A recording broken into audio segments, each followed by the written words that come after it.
ሰላም ሰላም ውድ አርሰናላዊያን እንዴት ቆያችሁልን? በዛሬው ዕለት ክለባችን አርሰናል የሚመለከቱ አሁናዊ አዲስ መረጃዎች ይዘን መጥተናል። አብራችሁን ቆዩ። ውድ ቤተሰቦች እንደተለመደው ለቻናሉ አዲስ ከሆናችሁ በቅድሚያ ቻናሉን ሰብስክራይብ በማድረግ ቤተሰብ ሁኑን። አሁን ለቱ መረጃዎች አለፍን። አብራችሁን ቆዩ።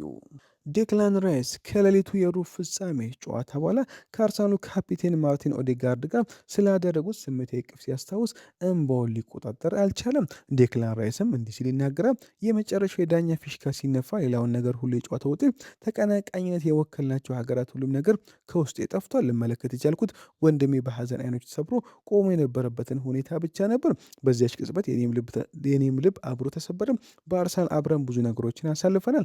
ከአሳማሚ ሽንፈቶች በኋላ አብረንም አዝነናል። የማይረሱ ድሎችን አብረን አክብረናል። እንዲሁም በየቀኑ የተሻለ ለመሆን እርስ በርሳችን ተገፋፍተናል። እሱ ከካፒቴንም በላይ ነው። በእውነት ትልቅ አርአያ አድርጌ የመለከቱ ሰው ነው።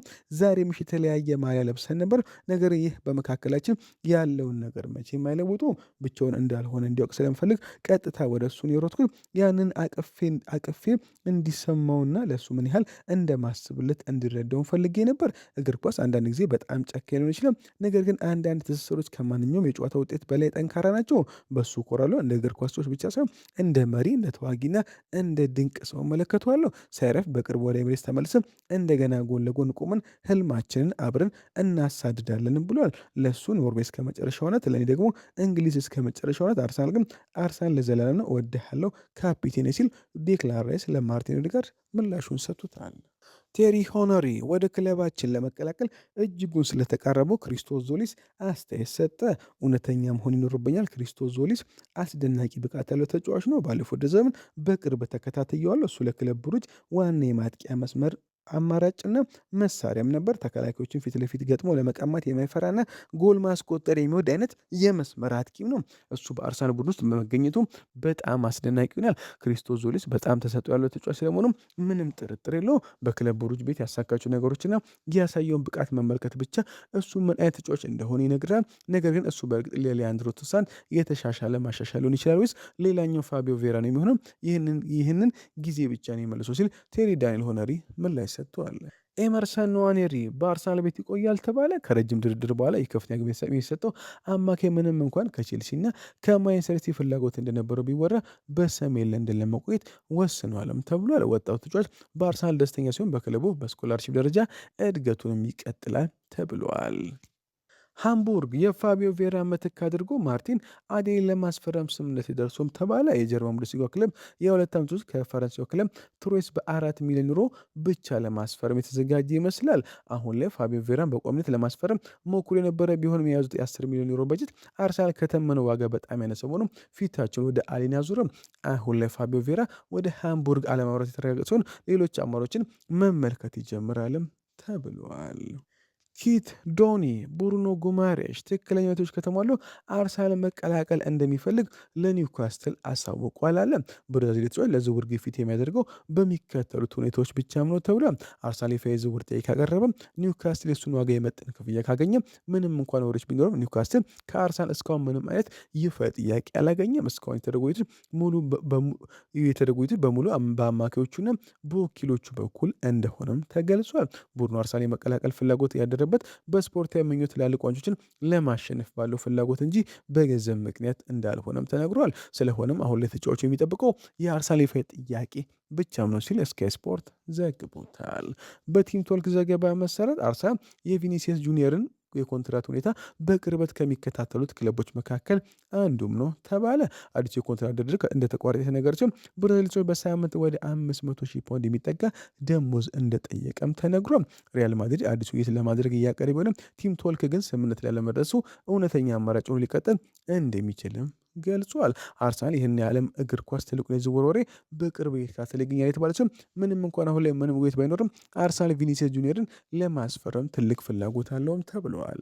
የስፔን እግር ኳስ ሌጀንድ ኢከር ካሲያስ የአርሰናል አማካይ ሚኬል ሜሪኖ ባስቆጠረው ወሳኝ የድል ግብ ምክንያት ከዓለም ዋንጫው አሸናፊ ከነበረው ዴቪድ ቪያ ጋር አነጻጽሮታል። ሜሪኖ በዓለም ዋንጫ ታሪክ በሁለት የተለያዩ የጥንካሬ ጨዋታዎች ላይ ተቀይሮ በመግባት የድል ግቦችን ያስቆጠረ የመጀመሪያው ተጫዋች መሆን ችሏል። ካሲያስ የአርሰናል ኮከብ በቤልጅየም ላይ ወሳኝ ግብ ካስቆጠረ በኋላ ሜሪኖ ቪያን ያስታውሰኛል ሲል ጽፏል። ለሜሪኖ ታሪካዊ የዓለም ዋንጫ ጉዞ የቀጠለ ሲሆን የአርሰናል ደጋፊዎችም አዲስ ጀግና ሲፈጠር እየተመለከቱ ነው ሲል ኢከር ካሲያስ አያይዞም ዘግቦታል። በርካታ የክለብ አሽቶች እና አሰልጣኝ ቡድን አባላት የቅድመ ወደ ዘመን ዝግጅት ጁላይ 20 ከመጀመሩ በፊት በሚቀጥለው ሳምንት ለፈቃደኝነት የክረምት ልምምድ ወደ ካምፕ ወደ ማርቤላ ስፔን ይበራሉ ተብሏል። ይህ ጉዞ ባለፈው ዓመት ወደ ላማንጋ ከተደረገው ጉዞ ጋር ተመሳሳይ ሲሆን በዓለም ዋንጫ ላይ ላልነበሩ ተጫዋቾች ብቃታቸውን ለማሳደግና በስነ ልቦና ለመዘጋጀት ጥሩ እድል ይሰጣልም ተብሏል። ዩሬን ቲምበር አስቀድሞ እዚያ በመገኘቱ ከአሰልጣኞች ጋር ከባድ የአካል ብቃት እንቅስቃሴዎችን ያደረገና የቀረውን ቡድን እየጠበቀ ይገኛልም ተብሏል።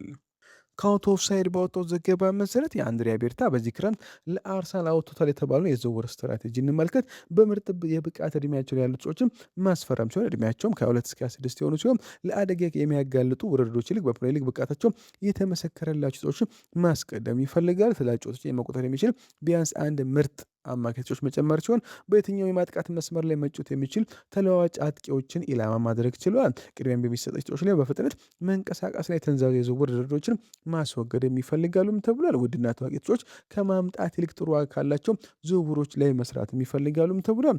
ለአዳዲስ ተጫዋች ቦታ ለመፍጠር ብዙም የሚፈልጉ ተጫዋቾችን ቀድሞ መሸጥ የሚፈልጋሉ ተባለ ሲሆን በፕሪሚየር ሊግና በቻምፒየንስ ሊግ በአንድ ለመፎካከር የሚችል ስብስብ መገንባትም ይፈልጋሉ ተብለዋል። ሊያንድሮ ትሮሳርድ ወደ ቤሺክታሽ የሚያደርገውን ዝውውር ለማጠናቀቅ ረቡዕ ዕለት ወደ ኢስታንቡል ለመጓዝ ዝግጁ ነው ተባለ። ቤልጂየም አጥቂ ለ3 ዓመታት የሚቆይ ኮንትራት የፈረም ሲሆን ለተጨማሪ 1 ዓመት የማራዘም አማራጭ ይኖረዋልም ተብሏል። ቤሺክታሽ ለዝውውሩ 20 ሚሊዮን ዩሮ የሚከፈል ሲሆን ትሮሳርድ በዓመት እስከ 9 ሚሊዮን ዩሮ የዋጋ የሚያገኝ የሚሆናል ተብሏል። ተጫዋቹ አሁን ላይ ከቤሺክታሽ ጋር ሙሉ ለሙሉ በግል ውል መስማማቱ የተነገረ ሲሆን በቀጣይ ቀናት የዝውውር ሊጠናቀቅ ይችላልም ተብሏል። ቤሺክታሽ በቀጣዩ ሳምንት የትሮሳርድን ዝውውር ይፋ ለማድረግ አሁን ላይ ስራዎችን እየጨረሱ ይገኛሉ ተብሏል። የአርሰናል የምንጊዜ ምርጡ ተጫዋች ዴቪድ ሲሞን ማርከስ ራሽፎርድን የማስፈረምን ሀሳብ የደገፈ ሲሆን ተጫዋቹ አሁንም ብዙ ሊያበረክት የሚችለው ነገር እንዳለም ያምናል። ያ ዝውውር እንዲሳካ ፈልጋለሁ፣ ምክንያቱም አሁንም ማርከስ ራሽፎርድ ብዙ ሊያበረክት የሚችለው ነገር እንዳላስባለም በጥሩ ብቃቱ ላይ ሲሆን አሁንም በጣም አደገኛው ተጫዋች ነው። ነገር ግን ወዲያውኑ አመሬ ውስጥ እሱ ማንን የሚተካው ወደሚለው ይመጣ እኛ አርሰናል ጋር ጋብሪኤል ማርቲኔሊ ሊያንድሮ ትሮሳርድ አሉ። ሁለቱም ተጫዋቾች ምናልባትም በዚህ ክረምት ይለቃሉ። ራሽፎርድ የሚያስፈርሙ ከሆነ ምናልባትም ከነዚህ ከሁለቱ አንዱ ሊያሰናብ ይችላል። ነገር ግን እሱ እውነት እየሰጠው ያለው ተጫዋች ስለሆነ ማርከስ ራሽፎርድን አርሰናል በዚህ ክረምት በርካሽ ዋጋ ሊያስፈርሙ ይገባል ሲል የቀድሞ ግብ ጠባቂያችን ተናግረዋል።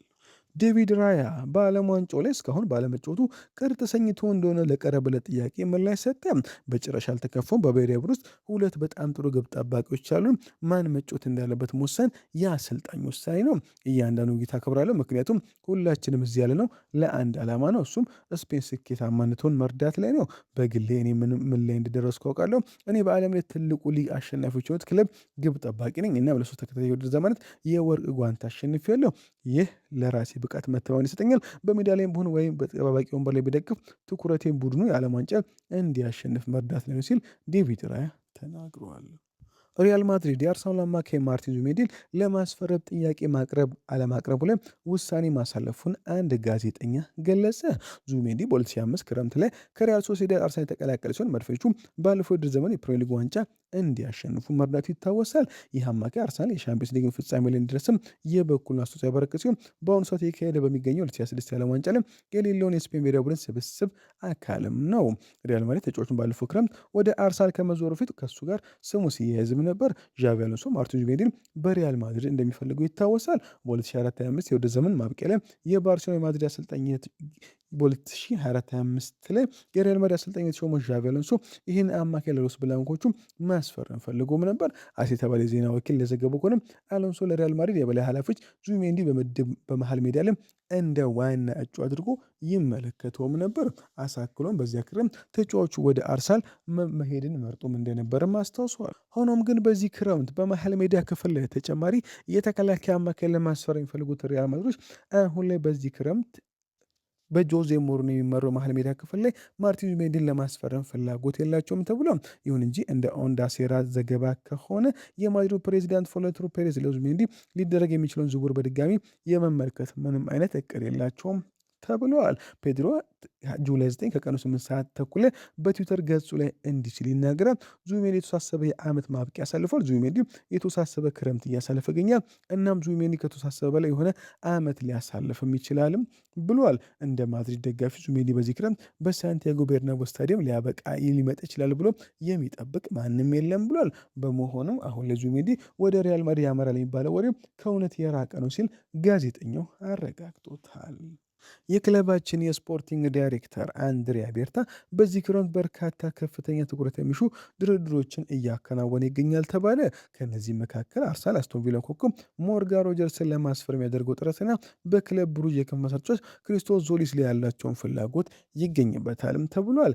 እንዲሁም ቅዳሜ ዕለት የፒኤስጂ ኮከብ ብራዚሊን ባርኮላ ለማስፈረም ከሊቨርፑል ጋር በሚያደርጉት ፉክክር ዙሪያ ትልቅ አዲስ መረጃ ሞጥቷል። አሁን ላይ ፒኤስጂዎች ሌላ አጥቂ ለማስፈረም ወደ ገበያ የወጡ ሲሆን ምናልባትም ብራድሊ ባርኮላን ለመሸጥ እያሰቡም ይገኛሉ ተብሏል። ስለሆነም ሁለቱ የእንግሊዝ ክለቦች ተጫዋቹን ለማስፈረም አሁን ላይ ትልቅ እንቅስቃሴ እያደረጉ ነው ሲሆን ቅዳሜ ከሰዓት አዲስ መረጃ ወጥተዋል። አርሰናል ባለፈው ክረምት በ15 ሚሊዮን ፓውንድ ያስፈረመውን ተጫዋች ሊሸጥ ይችላል ተባለ። ይህ ሚኬል አርቴታ የምንጊዜ መጥፎ ዝውውር መሆን ያረጋግጣልም ተብሏል። ሚኬል አርቴታ አርሰናል አሰልጣኙ ከተረከበበት ጊዜ ጀምሮ በዝውውር ገበያ ላይ በርካታ ትክክለኛ ውሳኔዎች አሳልፏል። እንደ ዴክላን ራይስ፣ ቪክተር ጊዮኬሬስ፣ ሪካርዶ ካላፊዮሪ ተጫዋቾች ጥቂቶችን ለመጥቀስ ያህል ሲሆን ቡድኑን በከፍተኛ ደረጃ ያሻሻሉ ከፍተኛ ደረጃ ያላቸው ፈራሚዎች መሆናቸውን ማስመስክሯል። በሌላ በኩል ግን ደረጃውን ማሟላት ያልቻሉ ወይም ከጠበቁ በታች የሆኑ ፈራሚዎችም አሉ። በእርግጥም ለዚህ ተጠያቂው አርቴታ ብቻ አይደለም። ነገርም ባለፈው ክረምት በ15 ሚሊዮን ፓውንድ ስለፈረመው ስለ ክርስቲያን ኖርጋርድ ስናወራው በአርቴታ ዘመን ከተደረጉት በጣም እንግዳ ዝውውሮች አንዱ ነው ለማለት ይቻላል ተባለ።